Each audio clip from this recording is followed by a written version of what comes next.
Hey listeners, are you ready to uncover some extraordinary wonders? Disappearing Spoon is thrilled to partner with the amazing Curiosity Box. It's a science subscription service for curious minds. It's created by Vsauce, the internet's leading science education channel, with over 3 billion views. This season's box is packed with goodies that will fascinate and inspire you. Challenge yourself with a magnetic shadow alphabet puzzle. Piece it together to spell out the alphabet using only the letter shadows. Or discover the picture pot, where art and mathematics merge into a colorful, creative masterpiece. It is fun and educational. And the highlight, a sample of recreated Martian soil. Experience the thrill of holding the red planet right in your hands. Don't miss out on this unique adventure. Subscribe to Curiosity Box now and celebrate the incredible achievements of science. For 50% off, use the offer code SPOON at the-curiosity-box.pxf.io/disappearingspoon. That's offer code SPOON at the-curiosity-box.pxf.io/disappearingspoon for 50% off today. Unbox the mysteries of the universe with Curiosity Box. Edith Warner was facing ruin. Her pride and joy, her beloved tea room, was going bankrupt. It was all World War II's fault. It was hard enough getting people to visit a tea room way out amid the tumbleweeds of New Mexico. Locals had actually laughed at her when she'd opened it. What was this woman thinking? And then the war hit, and gasoline rationing killed travel. The trickle of tourists dried up like a summer creek in the desert. And after years of getting by, Edith realized she had to shut down. Until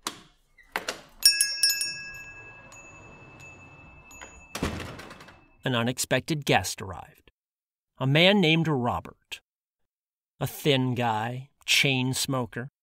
He was a scientist out in California, but he loved the desert highlands, and he came back year after year to see Edith and get a slice of her famous chocolate cake.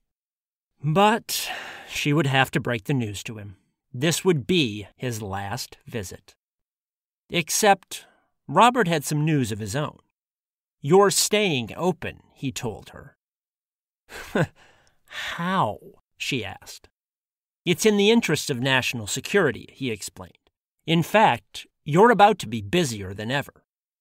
National security? What on earth? But if Robert promised to save her tea room, he also told Edith that her world was about to change, and not necessarily for the better. You see, Robert was Robert Oppenheimer, head of the Manhattan Project's top-secret weapons lab at nearby Los Alamos. And although he couldn't tell Edith, he was about to build the world's first atomic bomb, more or less, in her backyard.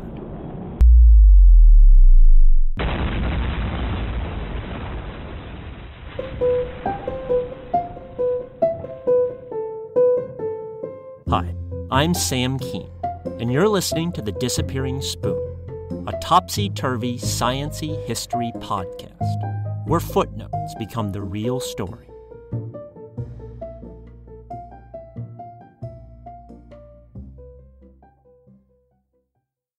Edith Warner grew up as the daughter of a Baptist minister in Pennsylvania.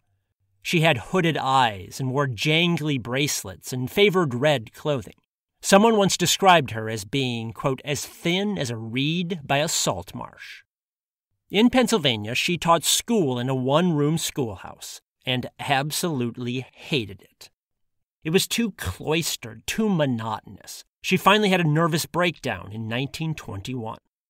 So, her doctor sent her out west to recover, get some fresh air. That had been the cliché cure for Easterners ever since the days of Teddy Roosevelt. And Edith was pretty cliché in New Mexico. As soon as she arrived, she started gushing about the wildflowers and the painted cliffs and big open sky. The locals just rolled their eyes. Another tenderfoot who'd scurry back east any day now. But Edith really did love New Mexico. So when her year was up, she became a nanny for a local couple. After that, she tried odd jobs to hang on. She always had ideas for work, little business schemes to scare up money. But as a single woman with no capital, nothing ever came of them. In 1928, she finally resigned herself to returning east, back to suffocating schoolrooms and nervous breakdowns and, who knows, perhaps a quiet suicide. Until she finally caught a break. A local boarding school, called the Los Alamos Ranch School, happened to store food and supplies at a dusty little railroad depot called a towee.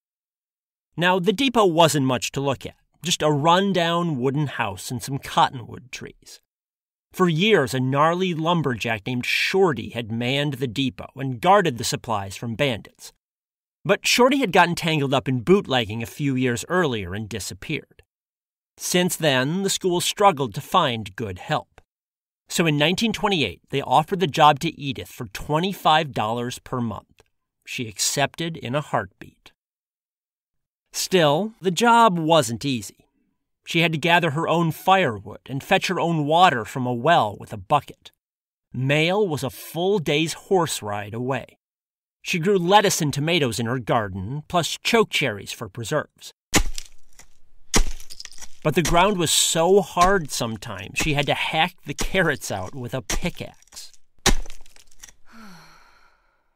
It was isolated, too. Wild animals roamed about, including coyotes. Not to mention the occasional drifter after dark.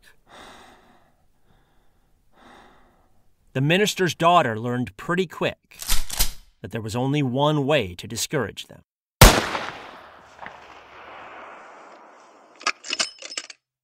Edith never complained, though. She opened a little store at the depot, selling gas and pop and tobacco to tourists. There was no electricity, but she kept the Coca-Colas cool inside the well.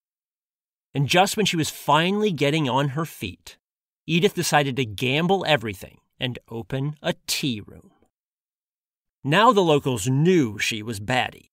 This was a land of cowboys and rustlers, bandits and drifters. Whiskey they might have come for, but imagine them kicking their boots up, flaring their pinkies out, and sipping tea. No one could see it. Edith didn't care. She insisted it would work. Still, for a proper tea room, she'd need to fix up her house. Shorty the bootlegger hadn't exactly had a domestic touch. He'd covered holes in the walls with tin sheets and let the roof sag dangerously. One room had no roof at all. So Edith visited a nearby Indian reservation and hired a builder there named Tilano Montoya. Tilano was a 60-something Pueblo with long black hair and braids. He'd led an eventful life.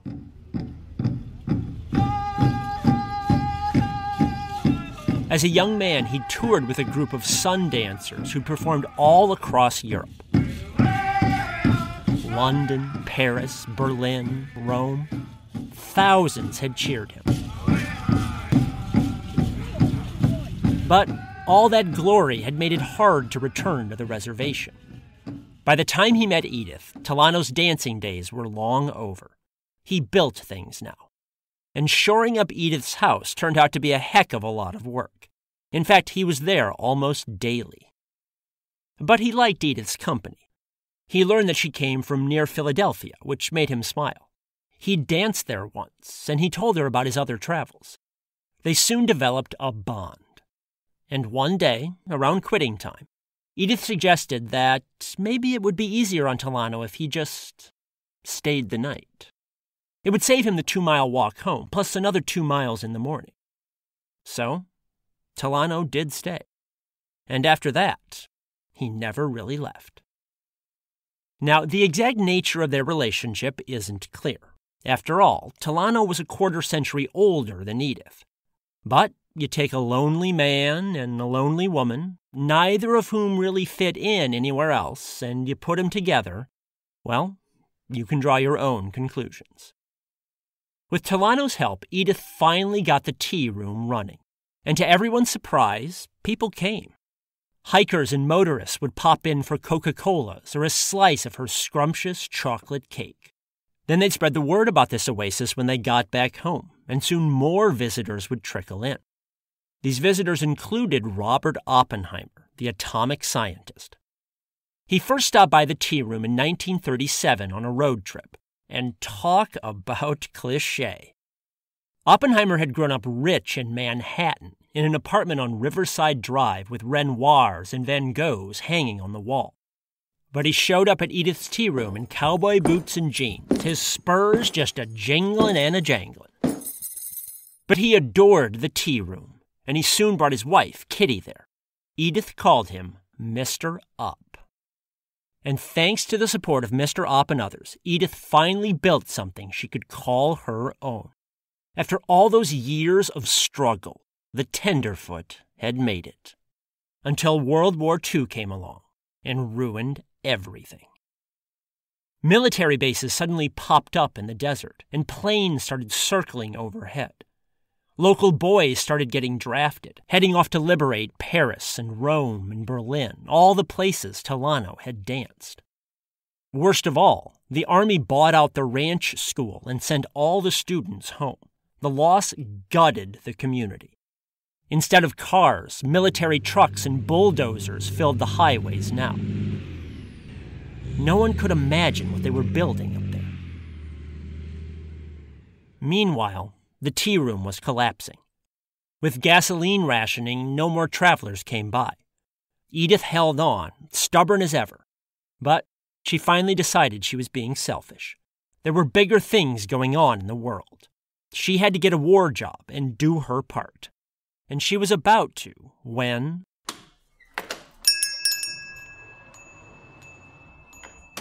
Suddenly, Mr. Opp showed up again.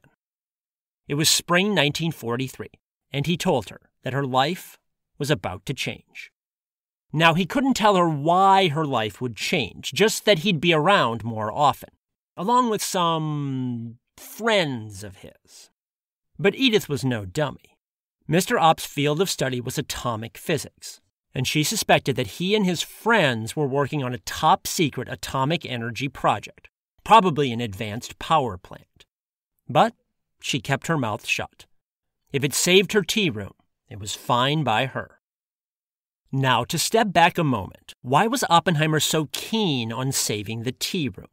Mostly for morale.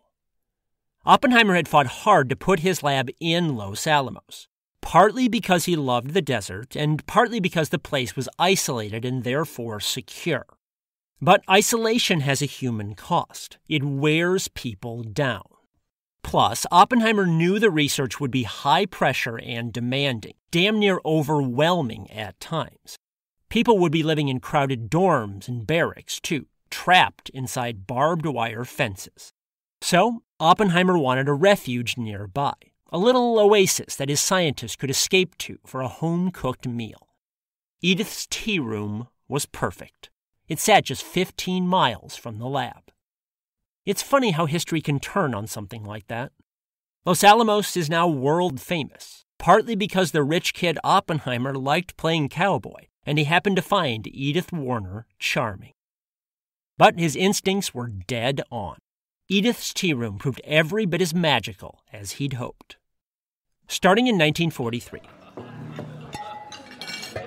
every night at dinnertime, 6 to 8 scientists would drive over from the lab and crowd around Edith's table.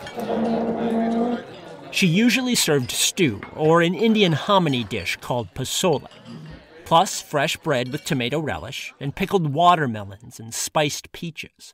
And of course, chocolate cake for dessert. Like a scientist herself, Edith actually experimented to get the recipe just right in the high altitude of New Mexico. But the effort paid off. One admirer described her cake as being as tender and moist as a spring morning. Everyone raved about the cake. And you can actually find Edith's chocolate cake recipe for free at patreon.com/disappearingspoon. And while you're there, check out the bonus episode for this podcast. It explains the science of baking at high altitudes. And it even includes a little bonus within the bonus about how baking differs at the highest altitudes of all, in outer space. Visit patreon.com/disappearingspoon. Overall, the atomic tea room proved a hit. Edith allowed no booze in her house, which was alien to the hard-drinking crews of Los Alamos. Scientists there regularly passed out on the floor at parties on base. It was their way of blowing off steam. But despite the ban on booze, reservations at the tea room were booked months in advance. And scientists happily paid $2 a plate, around $30 today, just to escape for a few hours. Her tea room was like a wormhole into a different time, a whole different world, before the whole mess of the war. Beyond Mr. Opp, guests included Edward Teller and Enrico Fermi, and the incomparable Niels Bohr, who Edith always referred to by his codename, Mr. Baker. Now, these were not carefree years for Edith. She had to rise at dawn each morning to chop vegetables and hack carrots out of the ground. Then she cooked all day. Tilano did help serve food at dinner, but he was in his 70s then and slowing down. And she was the one stuck scrubbing the pots and pans long after dark, only to rise again at dawn the next morning to do it all over. But it kept the tea room open. And despite the drudgery, she told people it was the best war job she could imagine. Of course, it couldn't last forever. Exactly 75 years ago this month, in August 1945, Kitty Oppenheimer paid an unannounced visit to the tea room one afternoon. Now, Edith had long suspected that Mr. Opp's scientists were working on atomic energy out there. Kitty finally told her the truth. The scientists had been building atomic bombs of unimaginable power. One had just devastated Hiroshima. Another would soon level Nagasaki. Just like Mr. Opp had promised, the world would never be the same. The war ended a week later, and after celebrating in Los Alamos, the atomic scientists there scattered and left New Mexico behind. And after that, a new breed of visitor took over, gruff military types. They didn't care about tea rooms, just production rates and megaton yields. They never glanced twice as they motored by Edith's home. For the first time in years, the tea room stood empty. Now, Edith and Tilano had never had many needs, but they couldn't live on nothing. With no customers now, they eventually had to abandon their wooden house and move on to a new home a few miles distant, a cheap adobe one. And with that, the tea room closed for good. Edith developed cancer a few years later and died in May 1951 at age 54. Tilano, 80 years old, his hair still black, buried her behind their new home. By then, of course, the Cold War had started. Local boys were getting drafted now for Korea, fighting for places Tilano had never visited. And the danger of every battle there was ratcheted up higher and still higher because of what had happened just west of the tea room, where Edith's dinner guests had built the first atomic bomb. It was an accomplishment many of the scientists at Los Alamos would come to regret. However necessary the work had seemed once, several of them were devastated with guilt after Hiroshima and Nagasaki and wished they hadn't taken part.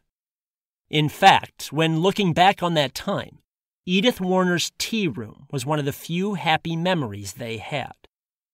They remembered the pozole and the spiced peaches and, of course, the chocolate cake. But they remembered something beyond that, too, something deeper. Like them, Edith had built something kind of crazy out in the desert. But unlike their handiwork, her tea room had not survived the war. And with the passing of the tea room, they felt something else pass, too. Their last real connection to before. Before the compromises they'd made and the messy aftermath. Before it was too late for the world to turn out somehow differently. They wondered about all that sometimes, whenever they wondered about Edith. What if they'd turn their genius toward something else? What if they'd build something more like Edith had? Something just good? As one of the scientists there, Philip Morrison, later wrote, Edith Warner stands in the history of those desperate times as a kind of rainbow, a sign that war and bombs are not all that men and women are capable of building.